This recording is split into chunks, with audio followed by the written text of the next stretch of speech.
lot of people come to me and they're looking for a pellet stove. Pellet stoves are very, very easy as long as you're willing to do the maintenance. But you have to start off with a good machine, kind of like vehicles. And you have to be willing to maintain it. There's daily, weekly, monthly things that you have to do with a pellet stove. In my years of experience, the best that I found for a pellet stove would be my St. Croix. All they do is make pellet stoves. All their technology goes into pellet stoves, so they don't do a little wood, they don't do a little gas, it's all pellet stoves.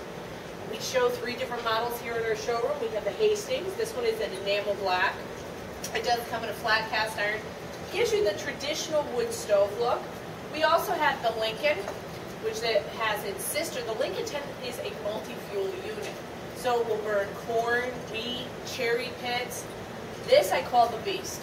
This is just a phenomenal unit. The technology they came out with 3 years ago, manufacturers are just starting to follow suit now, where the burn pot will turn, stirring itself every couple hours.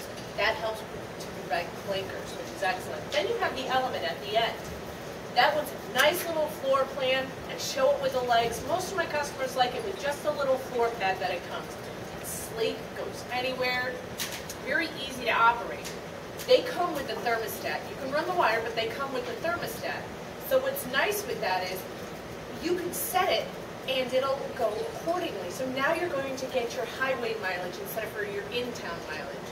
What I always recommend is if you can prevent the pellet stove from turning off and turning on and just run it steady, that's less electricity you're going to use because that igniter will use a lot of electricity. And electricity, as we know, not inexpensive. So what you'd want to do is there's 3 settings on this to be able to put it to, it'll drop down for about a half an hour, it'll run, and when it calls for heat, it'll go back up. So there's your highway mileage. These are very, very easy, like I said, to operate. Your pellets go in the top, which they call the hopper. You fill the top, all of them are the same. They hold a little bit over a bag. Your control systems are in the back. You can hide those control systems. Depending on what setting it's on, will depend on how much fuel you go through. On average, it's a bag to a bag and a half. When it gets really cold, it can be more than that, about 2 bags a day.